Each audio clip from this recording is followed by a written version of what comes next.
if you want to give someone you care about a gift, you think about what is the best possible gift that I can give. We, as a people and as individual Jews, receive the best possible gift in the whole universe that is possible for an individual and for a nation to receive. We receive the Torah. And happy birthday! This Shavuos coming up is 3,333 years since we received that precious gift.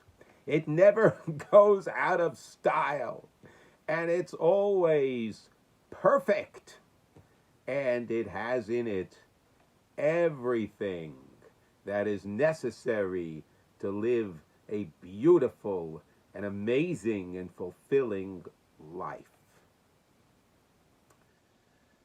The Medrash says, Derech Eretz Kodma La Torah.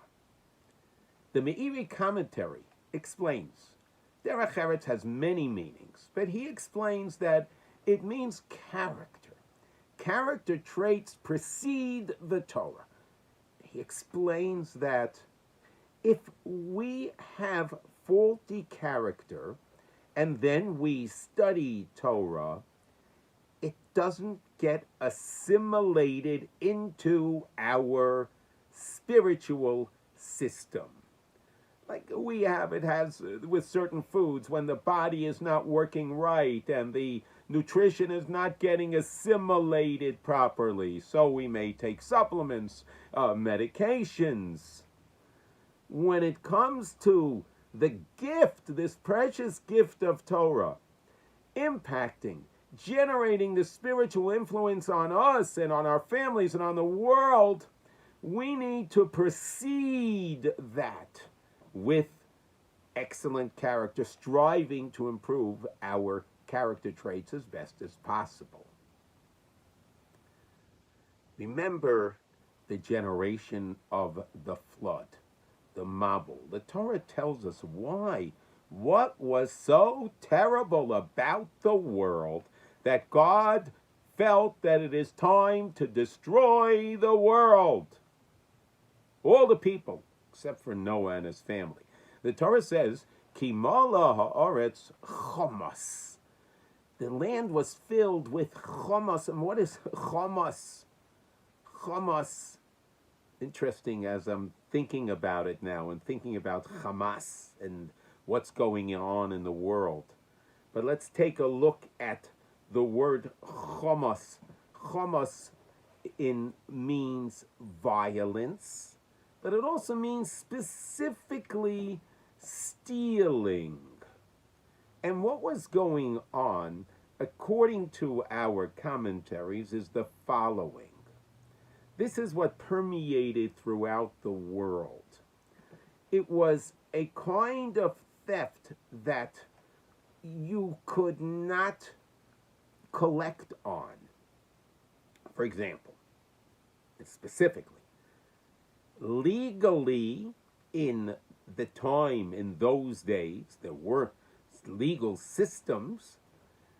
Stealing you'd have to pay back. But if you stole less than a pruta, let's say less than a penny, then there is no legal recourse. You can't take the person to court for stealing less than the value of a penny. So what happened is, a person would have a stand, and he would take out food and put it on his stand to sell. And then a person would come and grab an amount less than the value of a penny. And then another person would come and grab an amount less than a penny. And then another person would come, another person would come, another person would come. And in the end, there'd be no food on the stand for this person to sell, and he'd have no recourse. The entire society was a society based on getting around the law. And people were tortured and oppressed because they had no recourse. This was what permeated in the society. The Vilna Gaon, Rabbi Elijah of Vilna, asks a question. Okay, I understand that the people who are stealing should be destroyed And that's what God understood, and that's what God felt, and that was destroying God's world. But what about the people who were stolen from? Why were they destroyed? They were the victims.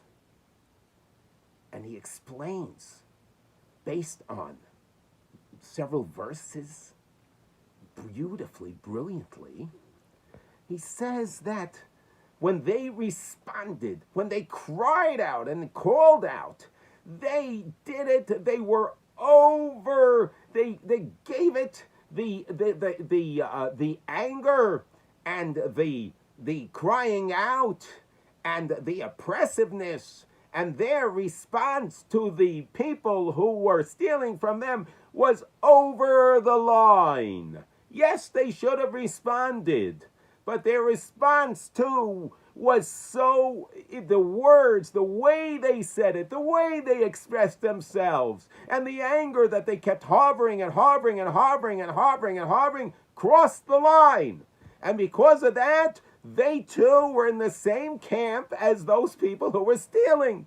The land was filled with this, with those who were perpetrating the crime, and the victims were acting in a terrible way, out of what normal character should be.